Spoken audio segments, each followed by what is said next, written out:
رسوله الكريم اما بعد فاعوذ باللہ من الشیطان الرجیم بسم اللہ الرحمن الرحیم مولاي صلی وسلم دائما ابدا على حبیبک خیر الخلق كلهم یا من یشفع عند حضرت طه اشفع لنا یا اوجہ الشفعاء نظرت الى بلاد اللہ جمعت كخردلۃ على حکم اتصالی مولاي صلی وسلم دائما ابدا علی حبیبک خیر الخلق کلہم۔ اللہ تعالیٰ نے قرآن پاک میں ارشاد فرمایا ہے 26ویں پارے کے اندر، جن پاروں کی تلاوت ہم سماعت کر رہے ہیں، وَوَصَّيْنَا الْإِنسَانَ بِوَالِدَيْهِ إِحْسَانًا، ہم نے انسان کو حکم دیا ہے کہ اپنے ماں باپ کے ساتھ اچھا سلوک کرو۔ اس کے علاوہ قرآن پاک کی بے شمار آیات ہیں جس میں اللہ تعالیٰ نے والدین کے ساتھ اچھا سلوک کرنے کا حکم دیا ہے۔ وَقَضَىٰ رَبُّكَ أَلَّا تَعْبُدُوا إِلَّا اللَّهَ وَبِالْوَالِدَيْنِ إِحْسَانًا، اللہ نے حکم دے دیا ہے، فیصلہ فرما دیا ہے کہ اس کے سوا کسی کی عبادت نہیں کرنا اور والدین کے ساتھ اس نے سلوک کرنا۔ دوسرے مقام پہ اللہ نے ارشاد فرمایا، ایک اور مقام پہ ارشاد فرمایا ہے وَإِذْ أَخَذْنَا مِيثَاقَ بَنِي إِسْرَائِيلَ لا تعبدون الا اللہ وبالوالدین احسانا، ہم نے پکا وعدہ لے رکھا تھا بنی اسرائیل سے، پکا وعدہ لیا ہے بنی اسرائیل سے کہ اللہ کے سوا کسی کی عبادت نہ کرنا اور والدین کے ساتھ اس نے سلوک کرنا۔ معلوم ہوا کہ والدین کے ساتھ اس نے سلوک کرنا اس امت میں ہی صرف نہیں ہے بلکہ بنی اسرائیل سے بھی اللہ نے ان چیزوں کا وعدہ لے رکھا ہے۔ جب سے دنیا بنی ہے اس وقت سے لے کر قیامت تک کہ جتنے انسان ہیں سب کے لیے یہی حکم ہے کہ والدین کے ساتھ اس نے سلوک کرنا ہے۔ اور ان آیات میں ترتیب دیکھیں، آپ ترتیب دیکھیں والدین کے ساتھ اس نے سلوک کرنے کی، کہ پہلے اللہ تعالیٰ اپنی عبادت کا ذکر کرتا ہے کہ اللہ کے سوا کسی کی عبادت نہ کرنا، اور اس کے فوراً بعد ذکر فرماتا ہے کہ اپنے ماں باپ کے ساتھ اس نے سلوک کرنا، بغیر کسی چیز کے فاصلے کے۔ نہ یہ ذکر کیا کہ نماز پڑھو، نہ یہ ذکر کیا کہ قرآن پڑھو، نہ یہ ذکر کیا کہ روزے رکھو، زکوٰۃ دو، حج کرو، کچھ ذکر نہیں کیا۔ حقوق اللہ کے بعد سب سے پہلا حق یہ ہے کہ اللہ کی عبادت کرنی ہے، اس کی وحدانیت کا اقرار کرنا ہے۔ اس کے بعد سب سے پہلا حق ہے کہ والدین کے ساتھ اس نے سلوک کرنا ہے۔ اور نبی پاک صلی اللہ علیہ وآلہ وسلم سے ایک صحابی رسول آئے، حضور کی بارگاہ میں عرض کرتے ہیں یا رسول اللہ، میں اللہ کو ایک مانتا ہوں، نمازیں پڑھتا ہوں، روزے رکھتا ہوں، زکوٰۃ دیتا ہوں، حج بھی کیا ہے جو فرض ہوا تھا، میرے لیے کیا حکم ہے؟ حضور نے فرمایا یہ سب کرنے والا جنت میں چلا جائے گا مگر وہ کہ جو والدین کے ساتھ اس نے سلوک کرتا ہوگا۔ یعنی یہ سب چیزیں قبول اسی وقت ہوں گی کہ جب والدین راضی ہوں گے، والدین اس سے راضی ہوں گے۔ لیکن آج کا جو دور ہے، اولاد اس قدر نافرمان ہو چکی ہے والدین کی، اس قدر ہر ماں باپ الا قلیل، بہت کم لوگ ایسے ہیں جن کے والدین خوش ہوتے ہوں کہ ہمارے بچے ہماری بات مانتے ہیں، دین کی طرف راغب ہیں، نمازیں پڑھنے کے لیے مسجدوں میں آتے ہیں، اور جن کے بچے ہیں تو ان کے والدین سجدے سے سر نہ اٹھائیں سجدہ شکر سے کہ اللہ نے اس دور کے اندر ایسی اولاد سے نوازا ہے۔ ورنہ اکثریت کی حالت آپ دیکھ لیں، نہیں مانتے بچے اپنے والدین کی باتیں، دین سے دوری کی وجہ سے۔ اس کی وجہ یہ ہے کہ قرآن سمجھنا چھوڑ دیا، دین سیکھنا چھوڑ دیا۔ نبی پاک صلی اللہ علیہ وسلم کی بارگاہ میں ایک شخص آیا، اسلام کی تعلیمات والدین کے حوالے سے کیا ہے؟ حضور کے پاس ایک شخص آیا، ایک بوڑھا شخص، اور نبی پاک صلی اللہ علیہ وسلم کی بارگاہ میں عرض کر کے روتا، یا رسول اللہ میرا بچہ جوان ہو چکا ہے، اپنی چیزوں کو ہاتھ لگانے نہیں دیتا، اپنی چیزوں کو ہاتھ لگانے نہیں دیتا۔ نبی پاک صلی اللہ علیہ وسلم نے حکم دیا، فرمایا اس اولاد کو بلا کر، اس بچے کو بلاؤ، اس لڑکے کو بلاؤ جو اپنے اس باپ کو چیزوں کو ہاتھ لگانے نہیں دیتا۔ اس لڑکے کو بلایا گیا، وہ نوجوان آیا حضور کی بارگاہ میں۔ نبی پاک صلی اللہ علیہ وسلم نے پوچھا تمہاری شکایت آئی ہے، تمہارے باپ نے شکایت کی ہے کہ تم اپنے باپ کو چیزوں کو ہاتھ لگانے نہیں دیتے تم اپنی؟ عرض کی یا رسول اللہ جی ہاں ہاتھ لگانے نہیں دیتا۔ حضور نے فرمایا کیوں ہاتھ نہیں لگانے دیتے؟ کہنے لگا یا رسول اللہ میرا باپ بوڑھا ہو چکا ہے، چیزیں خراب کر دیتا ہے، چیزیں خراب کر دیتا ہوتا ہے نا۔ بڑھاپے میں جانے کے بعد انسان، بڑھاپا جو ہے وہ دوسرا بچپنا ہے، جس طرح بچپنے میں بچے دھوپ میں چیز رکھ دی، پھینک دی چیز، بھول گئے، بڑھاپے میں جانے کے بعد بھی یہ کیفیات لوٹ آتی ہیں۔ عرض کی یا رسول اللہ میرا باپ چیزیں رکھ کے بھول جاتا ہے، خراب کر دیتا ہے، اسی لیے ہاتھ لگانے نہیں دیتا۔ نبی پاک صلی اللہ علیہ وسلم نے اتنا بڑا جملہ فرمایا ہے جو قیامت تک کے لوگوں کے لیے مشعل راہ۔ حضور نے فرمایا انت و مالک لابیک، حضور نے فرمایا تیری کیا حیثیت ہے، تیرے مال کی کیا حیثیت ہے، تو اور تیرا مال یہ دونوں تیرے باپ کی ملکیت میں ہیں، یہ دونوں تیرے باپ کے ہیں۔ تیرے مال کی کیا حیثیت ہے، تو خود بھی تیرے باپ کا ہی ہے۔ یہ نبی پاک صلی اللہ علیہ وسلم کی تعلیمات۔ اور اللہ تعالیٰ نے والدین کو وہ دل دیا ہوتا ہے۔ قرآن نے فرمایا نا الحمدللہ رب العالمین الرحمن الرحیم مالک یوم الدین۔ تو رحمان اور رحیم جو اللہ کی صفت ہے، اللہ نے اس صفت کا سایہ ماں کو دیا ہے، اس صفت کا فیض اللہ نے ماں کو دیا ہے، رحمان اور رحیم۔ اسی لیے ماں کے اندر اللہ نے بڑی رحمت رکھی ہے۔ اور مالک یوم الدین، وہ یوم جزا کا مالک ہے، پوچھ گچھ فرمائے گا وہ قیامت کے دن، پوچھ گچھ کرے گا، ہاں تم نے یہ کام کیوں کیا۔ مالک یوم الدین کی صفت کا سایہ اللہ تعالیٰ نے باپ کو عطا فرمایا ہے۔ باپ پوچھ گچھ کرتا ہے اولاد سے، تم نے یہ کیوں کیا، یہ کیوں کیا، یہ کیوں کیا۔ تو تبھی تو اللہ تعالیٰ نے والدین کو مجازی رب قرار دیا ہے، اور قرآن پاک میں رب کے نام سے ہی یاد کیا ہے۔ قرآن پاک میں جب والدین کے لیے دعا کرنا سکھائی ہے اللہ تعالیٰ نے امت کو، تو اللہ تعالیٰ نے اس طرح سکھائی ہے کہ رب بیانی صغیرہ، رب ارحمہما کما رب بیانی صغیرہ، اے رب میرے ماں باپ پہ رحم کر، اس طرح رحم کر جس طرح بچپن میں ان دونوں نے مجھ پر رحم کیا تھا، اس طرح بچپن میں ان دونوں نے مجھ پہ۔ ایک عورت اور اللہ تعالیٰ نے ماں باپ کو دل دیا ہوتا ہے ایسا، انسان جتنا ہی نافرمان ہو جائے، جتنا ہی نافرمان ہو جائے، جتنا ہی برا کر دے والدین، ایک بار جا کے اولاد معافی مانگ لینا پیر پکڑ کے، والدین معاف کر دیتے ہیں۔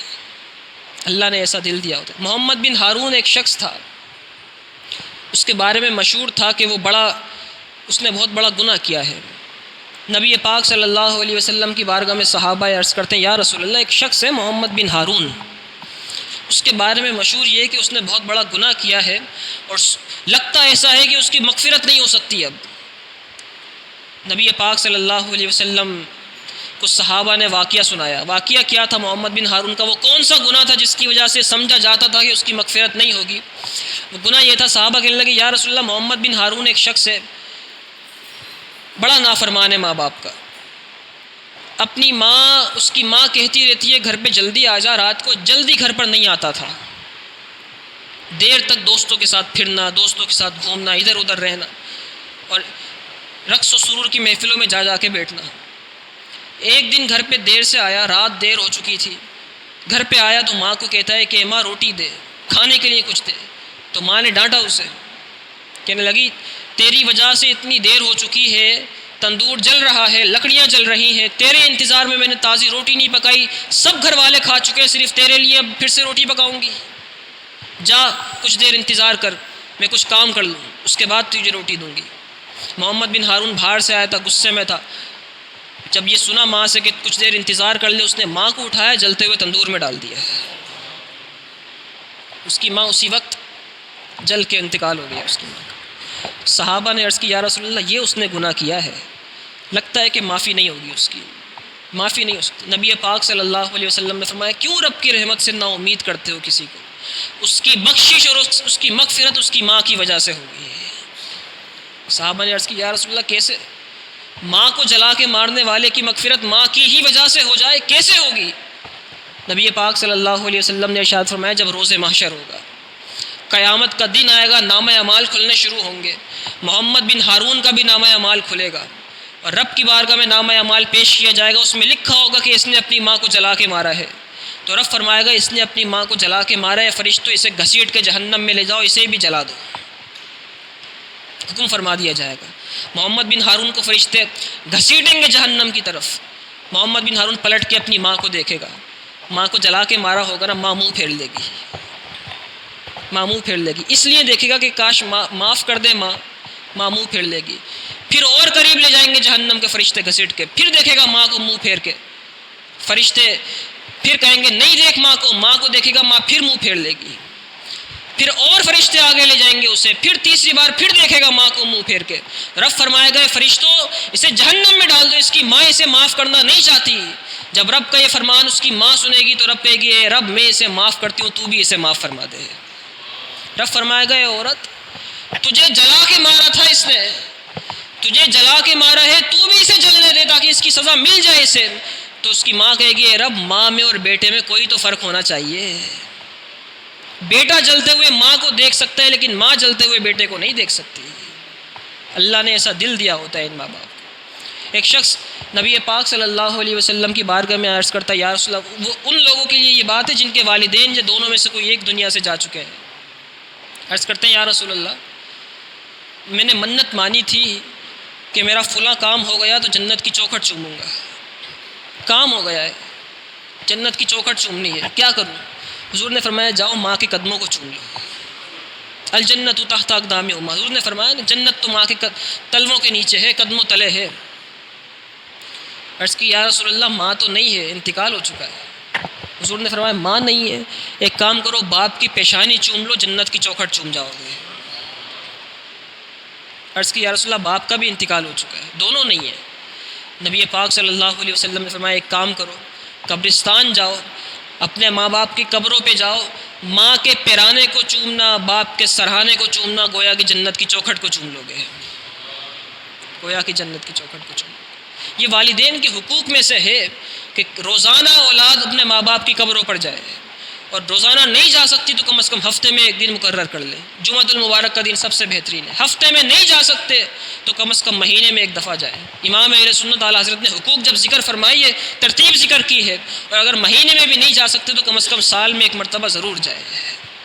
اور جس طریقے سے دنیا میں جب بچہ گھر پر نہیں آتا ماں دیر تک سوتی نہیں ہے، رات کو انتظار کرتی ہے اپنی اولاد کا، قبروں میں جانے کے بعد بھی ماں باپ اپنی اولادوں کا انتظار کر رہے ہوتے ہیں کہ نہ جانے کب میرا بچہ میرے پاس آئے گا۔ اور جب بچے اولاد جا کے سلام کرتے ہیں اپنے ماں باپ کو، جواب تو وہ دے دیتے ہیں، یہ تو سننے والوں کے کان نہیں سن پاتے۔ اور پھر جس طریقے سے دنیا کے اندر ماں باپ انتظار کرتے ہیں کہ میرا بچہ میرے لیے کوئی تحفے اور تحائف لے کر آئے گا، دنیا سے جانے کے بعد بھی ماں باپ انتظار کرتے ہیں کہ میرے بچے نے کوئی نماز پڑھی ہوگی، کوئی نفل پڑھا ہوگا، کوئی نفلی روزہ رکھا ہوگا، قرآن پڑھا ہوگا، اس کا ایصال ثواب مجھے بھیجے گا۔ لیکن آج لوگوں کی جنتیں اولڈ ایج ہوم میں پڑی ہیں۔ چلے جائیں ادھی اولڈ ایج ہوم میں آپ، یہاں تو پھر بھی وہ نہیں ہے، کراچی اور حیدرآباد چلے جائیں آپ، ایسے ایسے قسم پرسی کے عالم میں ہے۔ جو جتنے بڑے لوگ ہیں، جو جتنے تعلیم یافتہ ہیں، ان کی اولادیں اسی حال میں ہیں، دین سے دوری کی وجہ سے، تربیت صحیح نہ ہونے کی وجہ سے۔ شیخ سعدی علیہ رحمہ نے ایک واقعہ ذکر فرمایا ہے، آپ نے فرمایا کہ ایک شخص تھا بڑا مالدار تھا، اور یہ اکثر یہ دیکھنے میں آیا ہے کہ غریبوں کی اولادیں جو ہوتی ہیں پھر بھی اپنے ماں باپ کا خیال کرتی ہیں، جو عمرا ہو جاتے ہیں، امیر ہو جاتے ہیں، ان کے بچے زیادہ ہی بگڑ جاتے ہیں۔ شیخ سعدی علیہ رحمہ نے لکھا، آپ نے فرمایا کہ ایک شخص تھا، اس کے اولاد نہیں ہوتی تھی، بہت دعائیں مانگتا تھا، اے رب اولاد دے دے، اولاد سے نواز، اولاد نہیں ہوتی تھی۔ کسی نے کہا کہ ایک کام کرو، بڑا مالدار شخص تھا، کسی نے کہا ایک کام کرو حرم چلے جاؤ اور میزاب رحمت کے نیچے جا کے کھڑے ہونا تہجد کے وقت، اور سیدھا وہیں جا کے کھڑے ہو کے دعا کرنا اولاد کے لیے۔ تہجد کا وقت ہوگا، تہجد کے نفل پڑھ کے دعا کرو گے، اس مقام پہ اس کی برکت سے اللہ تمہیں اولاد عطا فرما دے گا۔ دعا کرتے تھے اے رب اولاد دے دے، اولاد دے دے۔ پیسہ بہت تھا، چلا گیا عمرے کے لیے، تہجد کا وقت آیا، میزاب رحمت کے نیچے کھڑا ہوا، کعبے کی دیواروں کو پکڑ کے اس نے دعا کی اے رب اولاد عطا فرما دے۔ گھر آیا، رب نے اسے اولاد عطا فرما دی، اولاد ہو گئی اسے۔ بچہ بڑا ہوا، نوجوان ہوا تو اپنے باپ سے پوچھنے لگا، اے باپ میں نے سنا ہے میں پیدا نہیں ہوتا تھا، بڑی منتوں سے بڑی دعاؤں سے پیدا ہوا ہوں، اور یہ بھی سنا ہے کہ آپ نے میرے لیے حرم میں جا کے میزاب رحمت کے نیچے کھڑے ہو کر دعا کی تھی، کیا یہ سچ ہے؟ تب جا کے میں پیدا ہوا ہوں۔ باپ نے کہا ہاں بیٹا بالکل صحیح سنا ہے تم نے، صحیح بتایا تمہیں کسی نے، میں نے یہی کیا تھا، تم نہیں پیدا ہوتے تھے، کئی سال ہو چکے تھے، کسی نے بتایا میزاب رحمت کے نیچے کھڑے ہو کے دعا کرنا، میں نے دعا کی، رب نے تجھے دے دیا۔ بیٹے نے کہا کہ میں چاہتا ہوں کہ میں بھی وہاں جا کے دعا کروں، آپ کے لیے میں بھی ایک دعا کرنا چاہتا ہوں، مجھے اپنے ساتھ لے کر چلے وہاں۔ باپ بڑا خوش ہوا، نوجوان بیٹا ہے، نہ جانے کیا دعا کرے گا میرے لیے۔ دونوں نے سفر کیا، عمرے پہ چلے گئے۔ اب تہجد کا وہی وقت، جس وقت میں باپ نے بیٹے کی آمد کے لیے دعا کی تھی، پیدائش کی دعا کی تھی، وہی تہجد کا وقت ہے۔ میزاب رحمت کے نیچے باپ اپنے بیٹے کا ہاتھ پکڑتا ہے اور کہتا ہے کہ بیٹے سن، آج سے 25 سال پہلے تیرے لیے میں نے اسی مقام پہ دعا کی تھی جس مقام پہ آج تجھے لے کے کھڑا ہوں۔ تو بیٹا اپنے ہاتھوں کو بلند کرتا ہے، کہتا ہے اے رب میرے باپ کو موت دے دے، میرے باپ کو مار دے۔ کانپ جاتا ہے باپ، کعبے کی دیواروں پر ہاتھ ہوتے ہیں دونوں کے، میزاب رحمت کے نیچے کھڑے ہوتے ہیں۔ تہجد کے وقت باپ نے دعا کی تھی 25 سال پہلے، اے رب اولاد دے، اولاد دعا کرتی ہے اے رب میرے باپ کو مار دے۔ باپ کانپ جاتا ہے، باپ کہتے ہیں بیٹے کیا دعا کر رہا ہے؟ اتنی منتوں سے، اتنی دعاؤں سے تجھے آج اسی مقام پہ مانا تھا اور آج تو یہ دعا کر رہا ہے۔ تو دعا کرتا ہے اے رب میرا باپ مال پہ سانپ بن کے بیٹھا ہے، اسے موت دے دے، اسے موت دے دے۔ گھر آ جاتا ہے روتا ہوا باپ، علماء کے پاس جاتا ہے، کہتا ہے کیا مسئلہ ہے، کیا بات ہے؟ علماء کہتے ہیں بات یہ ہے جب تو دعا کیا کرتا تھا نا اولاد کے لیے تو صرف یہی کہتا تھا کہ اے رب اولاد دے، یہ نہیں کہتا تھا نیک اور صالح اولاد دے، کیونکہ اولاد تو ہے ہی فتنہ۔ انما اموالکم و اولادکم فتنہ، قرآن نے کہا تمہارے مال اور تمہاری اولاد یہ دونوں فتنہ ہیں، تو اولاد تو ہے ہی فتنہ۔ اولاد کے لیے دعا یہی کرنی چاہیے اے رب نیک اور صالح اولاد دے۔ انبیاء نے بھی یہی دعا کی ہے، انبیاء کی اولادیں تو ویسے ہی نیک اور صالح، لیکن انبیاء میں جب یہ دعا کرنے کا ڈھنگ اور سلیقہ ہے۔ اور علماء نے دوسری بات یہ کہی، کہا تو نے دنیاوی تعلیم بہت دی ہے، قرآن نہیں سکھایا اپنے بچے کو۔ اگر قرآن سکھا دیتا، اسی لیے اپنے بچوں کو دین کی تعلیم دیجیے، اپنے بچوں کو سکھائیے دین۔ لوگ آج دین سیکھتے ہوئے عار محسوس کرتے ہیں، درس نظامی کرنے لگ جائے نا بچہ اگر، تو وہ خود بھی اپنے آپ کو ڈیگریڈ محسوس کرتا ہے، اس کے والدین بھی اپنے آپ کو سمجھتے ہیں کہ فلاں کا بچہ تو IBA میں پڑھتا ہے، میں نے اپنے بچے کو جامعہ غوثیہ میں لگایا ہوا ہے دین سیکھنے کے لیے، تو والدین خود اپنے آپ کو گلٹی اور سمجھتے نہ جانے میں نے کیا کر دیا ہے، میرا بچہ قرآن سیکھ رہا ہے۔ قرآن جو بچہ نہیں سیکھ رہا، آگے جا کر یہ والدین کے لیے گلے کا توق بن جائیں گے۔ بہت کم ایسے ہوتے ہیں کہ جو صرف دنیاوی تعلیم سیکھیں اور اس کے بعد بھی سیدھے راستے پر رہیں، ورنہ قرآن کے نور سے محروم ہو کر جو صرف دنیاوی تعلیم حاصل کرتے ہیں، آج ان کے والدین دیکھ لیں، یا تو وہ اولڈ ایج ہوم میں یا گھروں میں بھی اگر موجود ہیں تو بچے پوچھتے نہیں ہیں اپنے والدین۔ اللہ تعالیٰ والدین کی قدر کرنے کی توفیق عطا فرمائے۔ اور بوڑھا ہونے کے بعد، والدین جب بوڑھا ہو جائیں، علماء نے لکھا ہے جب والدین بوڑھے ہو جائیں تو پھر ان کی دیکھ بھال ایسے ہی کرنی چاہیے جس طریقے سے بچپن میں وہ تمہاری دیکھ بھال کیا کرتے تھے۔ ان کا بچپنا لوٹ آتا ہے، ان کا بچپنا لوٹ آتا ہے، ان کی سوچ اور فکر وہی ہو جاتی ہے جو ایک چھوٹے بچے کی ہوتی ہے۔ ایک شخص تھا، وہ اپنے بچے کو ایک باغ میں لے گیا، اور باغ میں لے جانے کے بعد اس کے بچے نے سامنے کبوتر بیٹھا ہوا دیکھا اور پوچھا باپ یہ کیا ہے؟ باپ نے کہا بیٹا کبوتر ہے۔ بچے نے پھر پوچھا یہ کیا ہے؟ باپ نے پھر کہا بیٹا کبوتر ہے۔ تیسری بار پوچھا کیا ہے؟ باپ نے پھر کہا کبوتر ہے۔ ایک ڈائری اس کے ہاتھ میں تھی، 40 بار اس بچے نے پوچھا باپ یہ کیا ہے؟ بار بار کچھ دیر کے بعد سوال کرتا یہ کیا ہے، باپ چومتا بچے کو، جواب دیتا کبوتر ہے۔ باپ اس پہ لکھتا جاتا 1 بار 2 بار 3 بار 4 بار 10 بار 40 بار اس نے کر کے، جب اس کے سوال ختم ہو گئے بچہ گھر پہ آ گیا، باپ نے وہ ڈائری رکھ دی کہیں چھپا کے، محفوظ کر کے رکھ دی۔ بچہ بڑا ہوا، باپ بوڑھا ہو گیا۔ باپ نے ایک دن پوچھا بیٹا یہ کیا ہے، کسی چیز کے بارے میں؟ بیٹے نے بتایا باپ یہ چیز ہے۔ دوسری بار پوچھا یہ کیا ہے؟ بیٹے نے پھر بتایا یہ چیز ہے۔ تیسری بار پھر پوچھا یہ کیا ہے؟ بیٹے کو غصہ آ گیا، تمہیں سمجھ نہیں آتی کیا کہہ رہا ہوں میں؟ یہ فلاں چیز ہے، 3-4 مرتبہ پوچھ چکے، ایک ہی چیز کو بار بار بتا رہا ہوں۔ تو باپ نے کہا بیٹا بات سن، فلاں جگہ پہ ایک ڈائری رکھی ہے، ذرا لے کر آ۔ بیٹا گیا، ڈائری اٹھا کے لایا اور کہا یہ دیکھ 22 سال پہلے جب تو بچہ تھا فلاں باغ میں جا کر تو نے 40 بار مجھ سے پوچھا تھا یہ کیا چیز ہے، میں نے ہر بار کہا تھا تو یہ چوم کر یہ کبوتر ہے، آج تیسری بار پوچھا ہے تو چیخنے لگ گیا ہے، تیسری بار پوچھا ہے تو چیخنے لگ گیا۔ تو والدین جب بوڑھے ہو جاتے ہیں ان کا بچپنا لوٹ آتا ہے۔ قرآن نے جو تعلیم دی ہے، قرآن نے فرمایا کہ اگر یہ والدین جو ان دونوں میں سے کوئی ایک تمہارے پاس بڑھاپے کی عمر کو پہنچ جائے، فلا تقل لہما اف ولا تنہرہما، تو انہیں اف بھی مت کہنا اور نہ انہیں جھڑکنا۔ اور قرآن پاک نے آگے فرمایا کہ وقفد لہما جناح الذل من الرحمہ، اور ان کے لیے اپنے رحمت کے بازوؤں کو جھکا دو۔ اس کا مطلب کیا ہے؟ علماء نے اس کی تفسیر یہ بیان کی ہے کہ جب کوئی پرندہ اپنی اولاد کو، اپنے بچوں کو اپنے اندر سمیٹنا چاہتا ہے تو اپنے پر بچھا دیتا ہے اور پھر اس کو اندر لے لیتا ہے۔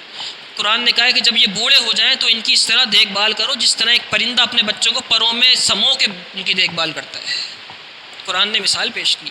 اور اس کی ایک اور تفسیر پیش کی ہے قرآن نے کہ پر بچھانے کا مطلب یہ ہے کہ پروں کو بند کر لیا جائے، پروں کو بند کر لیا جائے، پر اس طرح بچھا دیے جائے. تو قرآن نے کہا ہے کہ تم جتنے بھی بڑے ہو جاؤ، کتنے ہی بڑے پروفیسر بن جاؤ، کتنے ہی بڑے دنیاوی مقام جاہو جلال مرتبے کو پہنچ جاؤ، لیکن جب والدین کے پاس آؤ تو پر کھلے ہوئے مت رکھنا، پر بچھا کے آنا. پر بند ہو جانے چاہیے والدین کے سامنے. اور پھر ان کے پاس جا کے جب بیٹھو گے تو تمہارا کتنا ہی بڑا مقام ہو، کتنا ہی بڑا اسٹیٹس اور مرتبہ کیوں نہ ہو، پر کھلے نہیں ہونے چاہیے. پر کھلیں گے تو رب تمہیں ذلیل و خوار کر دے گا. وَاخْفِضْ لَهُمَا جَنَاحَ الذُّلِّ مِنَ الرَّحْمَةِ. اور رزق میں خیر و برکت کا ایک وظیفہ یہ بھی ہے. نبی پاک صلی اللہ علیہ وسلم نے ارشاد فرمایا جو بچے اپنی اولاد کی، جو اولاد اپنے والدین کے لیے دعا کرتی ہے، اولاد جو اپنے والدین کے لیے دعا کرتی ہے، ان کی خیر و برکت کے لیے، ان کی درازی عمر کے لیے، ان کی صحت کے لیے، اللہ تعالیٰ ایسی اولادوں کے رزق میں برکت ڈال دیتا ہے. وَإِذَا انْقَطَعَ الْعَبْدُ الدُّعَاءَ لِلْوَالِدَيْنِ يَنْقَطِعُ عَنْهُ الرِّزْقُ. حضور نے فرمایا جب اولاد والدین کے لیے دعا کرنا چھوڑتی ہے، رب اولاد کے رزق میں کمی فرما دیتا ہے.